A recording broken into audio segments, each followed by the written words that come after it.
everybody, and welcome once again to another episode of Cinema Picks, aka Paul Westbrook's Cinema Picks of the Week. Before we begin, I have a quick announcement I'd like to make. In about a week or so from now, or two, you're going to be seeing me wearing the new official Paul Westbrook Cinema Picks of the Week t-shirt. Yes, I'm getting a t-shirt done for the show. And I will be officially unveiling it, I believe, in about a week or 2 weeks, depending on when I get these shirts. And a friend of mine, Steve Drummond, I wanted to drop his name there, is the one making them for me, and I want to personally thank him for it.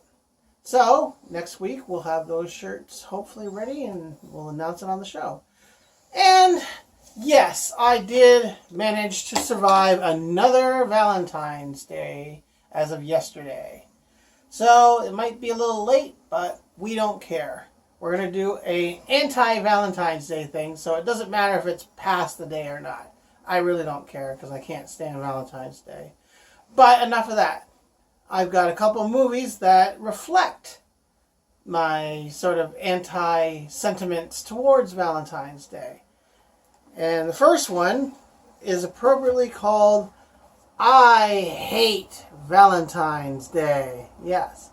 And it actually stars the couple that were in the movie My Big Fat Greek Wedding 1 and 2.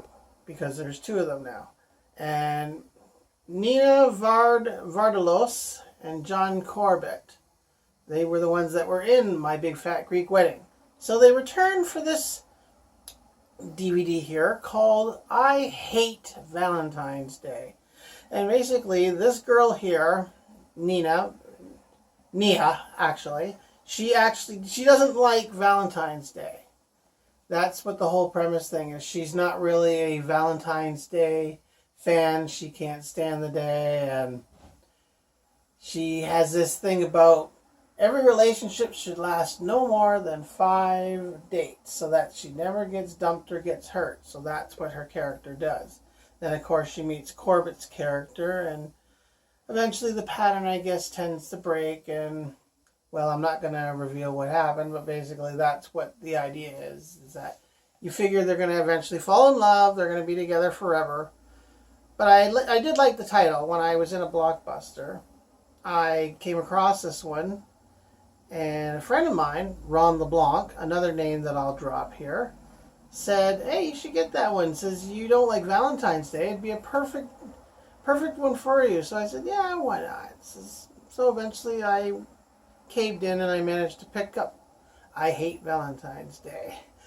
And it's really not a bad movie. It's really good. It's like your typical love story. You know, the couple meet. The one girl, she's not really into the time, and neither is he. And then they come together. She's not sure of him at first and getting used to him, and by the end of the movie, you know, I'm sure they're going to fall in love. And I saw it once. I might have to see it again eventually, but yeah, if you like movies that are contemporary and a little different, but not overly formulaic, this is one that you can enjoy. So yeah, look this one up when you are at your stores, at your Blockbuster store. Well, even though there's no more Blockbuster except in the States. Or if you go to Walmart or check some thrift stores out like Beat Goes On, you should be able to pick this one up for a good price. Then the second one, special edition of My Bloody Valentine, a movie from 1981 about a miner named Harry Warden. Paused it, don't worry. All right. Anyway, yes, this movie here, My Bloody Valentine, was made in 1981, and it's about a miner named Harry Warden. And Harry Warden is in the mine, and of course, I guess he disappears. You find out later he's like a psychotic killer. But he had disappeared and he was presumed dead for a number of years, and then people go in the mines and they start getting killed in very tragic and strange ways. And it's a little gory in some spots. Like, for 1981, the gore is actually very tame compared to what you would get like nowadays. But yeah, it's one of those really good slasher films that you would really enjoy. And it was actually made in Canada. Yeah, this one was actually made in Canada. There was another film that I remember seeing from about the late 70s. It was called Terror Train, and it was also made in Canada. Well, so was this one. And it's like 20 years after a Valentine's Day tragedy, a small town prepares for its annual holiday dance.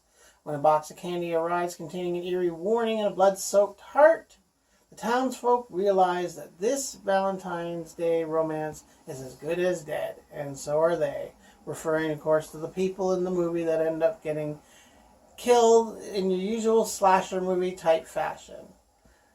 Yeah, so this one was really good, and there's a remake that they came up with in 2009, and Ron and Christina, that's Ron's wife, and I were watching this one just last Wednesday, My Bloody Valentine, which was originally presented, this one was presented in 3D, but with the DVD that I got here, it was just your basic 2D format, but it's all the same, and it actually has Jensen Ackles, who is famous as Dean Winchester from the Supernatural series. He's in this one. And it's more or less the same type of thing. So in this one, after a tragic mining accident, Harry Warden awakes from his coma on Valentine's Day and brutally murdered 22 people with a pickaxe for being killed himself. Now, after years of peace, there's a killer on the loose. Again, wearing a miner's mask and brandishing a pickaxe. Has Harry Warden returned from the dead? The answer is yes, because I guess Harry Warden is supposed to be the killer in this movie. But there's a bit of a twist in this one too, which I am not going to reveal on air here because I want people to see for themselves and see what they think. But if you like slasher movies, pick up either the original, which I still think is the better of the two, or even the remake, which is entertaining at best. And of course, for the romantics or the non-romantics, get the title that I still love to this day, I Hate Valentine's Day. So, remember, I want you all to remember to like and subscribe to the channel. Write your comments. Leave your comments below the video here so that people can comment and tell what they think. And until then, this is Paul Westbrook for Cinema Picks, reminding you that I'll be seeing you at the movies.